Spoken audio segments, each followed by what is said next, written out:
Assalamualaikum warahmatullahi wabarakatuh. Hai semuanya, apa kabar? Semoga semuanya selalu diberikan kesehatan ya. Oke, sebelum kita mulai, marilah kita baca dulu basmalah bersama-sama ya. Bismillahirrahmanirrahim. Oke, Alhamdulillah ya, hari ini kita bisa bertemu lagi di pertemuan keberapa? Ketiga ya. Oke, gimana teman-teman? Hari ini masih semangat?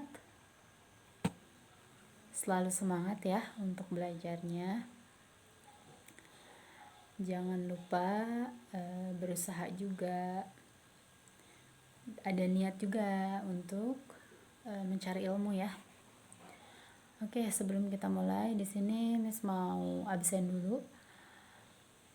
Kira-kira siapa yang nggak hadir? Oke, siapa? Nadia, kenapa? Sakit ya. Terus siapa lagi? Azwa izin.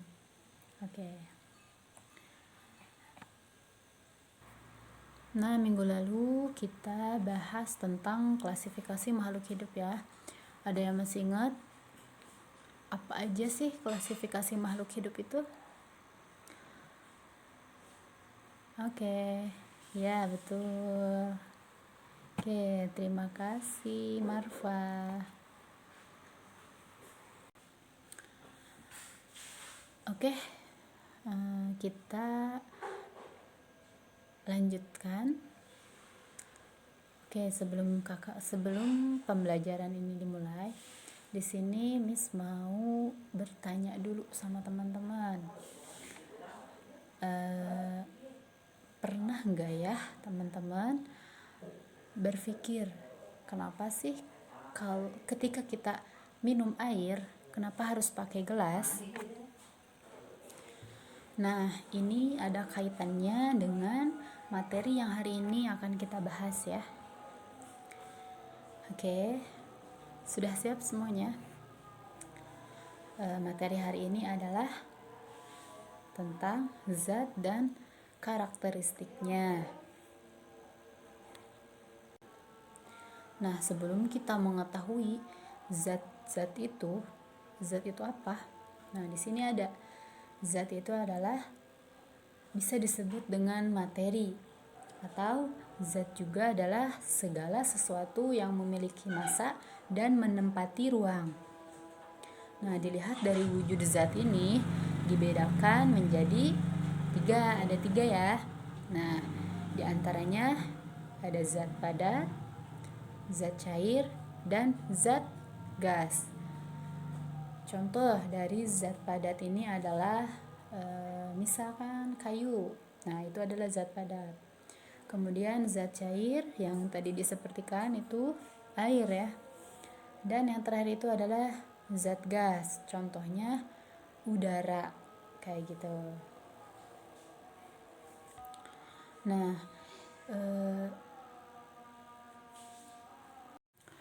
oke, lanjut. Setelah kita mengetahui zat itu ada berapa tadi? Ada tiga ya, zat padat, zat cair, dan zat gas. Oke, di sini kita akan cari tahu apa sih yang dimaksud dengan zat padat, kemudian zat cair, dan zat gas. Oke, di sini pengertian zat padat ya.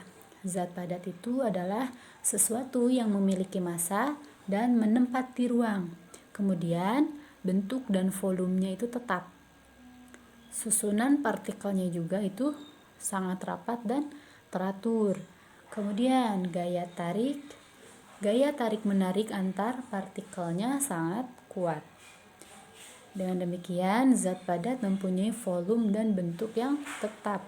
Nah, tadi kan contohnya itu adalah kayu ya.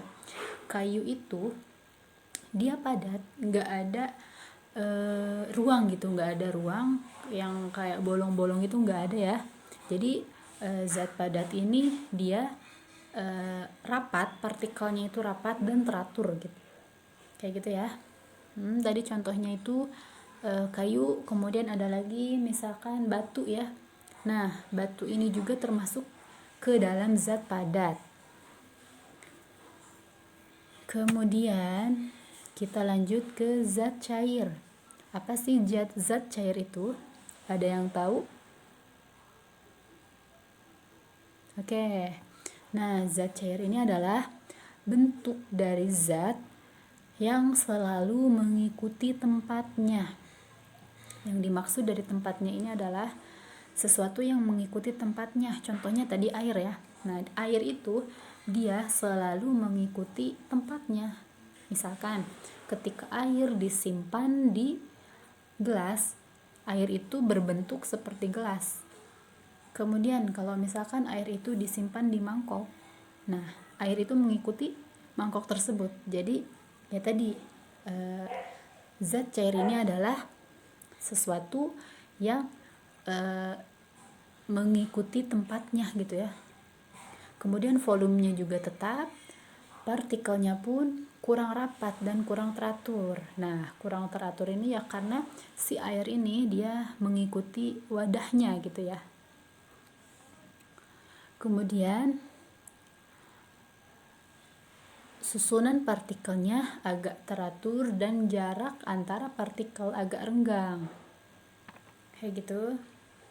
Kemudian partikelnya dapat bergerak bebas. Nah, yang dimaksud dengan bergerak bebas ini, jadi ketika kita mengambil air di dalam gelas tersebut, maka dia akan bergerak seperti itu ya.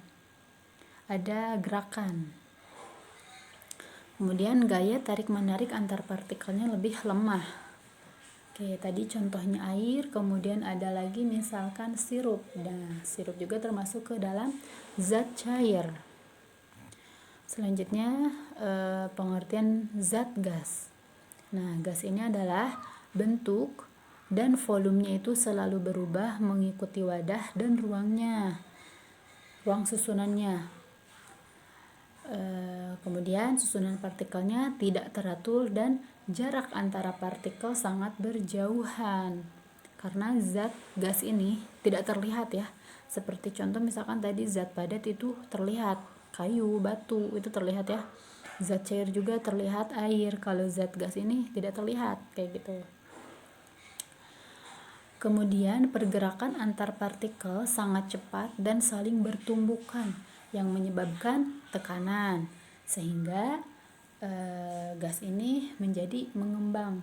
Contohnya itu bola dan balon. Nah, balon ketika ditiup itu diisi balon itu ada gas. Kayak gitu.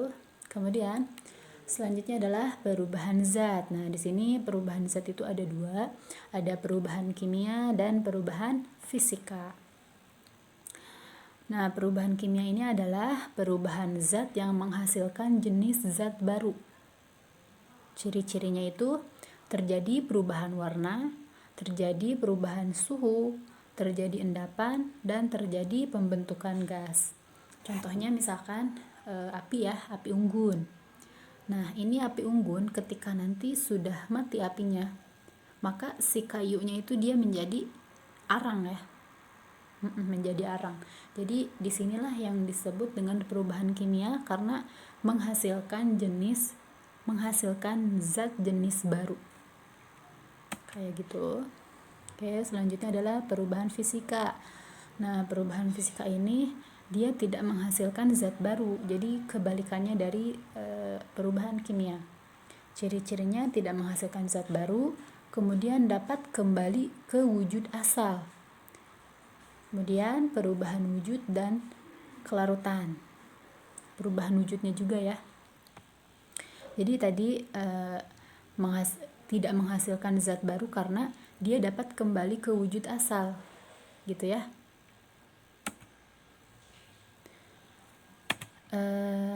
Seperti contoh misalkan es batu. Es batu ini kan awalnya dari air. Ketika dibekukan menjadi es batu dan dia bisa kembali lagi ke awal, ke air lagi ketika dia mencair kayak gitu ya. Nah, ini yang disebut dengan perubahan fisika. Selanjutnya, perubahan benda secara skematik.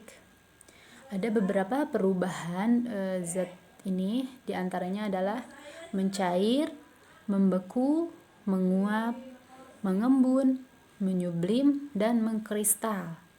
Kita bahas satu-satu.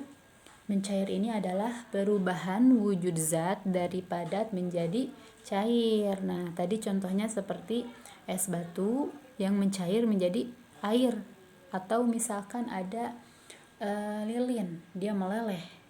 Nah, itu yang disebut dengan mencair. Kemudian membeku. Nah, membeku ini perubahan wujud zat dari cair menjadi padat. Tadi berarti kebalikan dari es batu ini. Ketika air ini berbentuk air, awalnya itu air, kemudian dibekukan menjadi es batu, itu membeku, kayak gitu. Kemudian menguap. Menguap ini adalah perubahan wujud zat dari cair menjadi gas. Contohnya air yang dipanaskan lambat laun akan menguap, seperti itu. Kemudian mengembun. Nah, mengembun ini adalah perubahan wujud zat dari gas menjadi cair. Gas menjadi cair. Contohnya itu uap air yang menjadi titik air. Dan itulah yang disebut dengan embun. Nah, itu uap air ya, dia menjadi embun. Dan itulah yang dinamakan dengan mengembun. Kemudian menyublim. Menyublim ini adalah perubahan wujud zat dari padat menjadi gas. Contohnya itu kapur barus yang disimpan di tempat terbuka, lama-kelamaan dia akan hilang. Nah, itulah yang disebut dengan menyublim ya. Yang terakhir yaitu mengkristal. Perubahan wujud zat dari gas menjadi padat. Contohnya itu adalah gas dari kapur barus dapat dipadatkan lagi melalui metode kristalisasi. Oke, seperti itu ya. Oke, itulah materi hari ini. Gimana teman-teman, apakah ada yang mau ditanyakan? Oke, sebelum kita lanjut, di sini Miss mau menyimpulkan ya. Kita simpulkan bersama-sama. Yang kita bahas hari ini adalah tentang zat dan karakteristiknya. Zat itu terbagi menjadi 3. Tadi apa aja? Ada zat cair, zat padat, dan zat gas. Kemudian, nah di sini ada perubahan zat. Ada berapa perubahannya? Betul, ada 2, yaitu perubahan kimia dan perubahan fisika. Oke.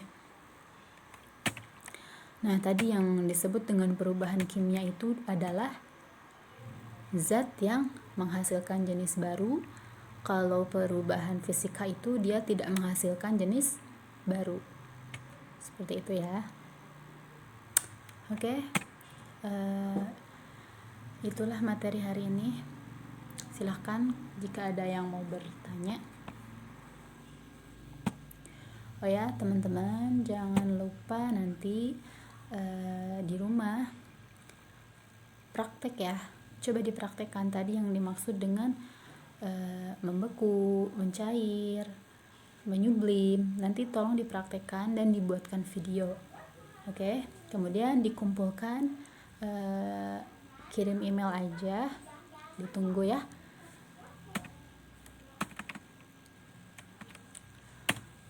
Kalau misalkan tidak ada yang mau ditanyakan, mungkin kita tutup saja kegiatan hari ini. Terima kasih semuanya, terima kasih atas perhatiannya. Jangan lupa jaga kesehatan,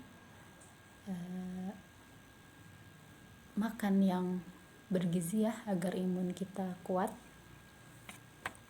Oke, Miss tutup dengan baca hamdalah dan doa kafaratul majlis.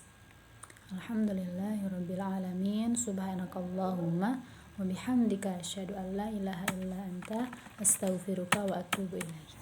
Oke, assalamualaikum warahmatullahi wabarakatuh. Terima kasih.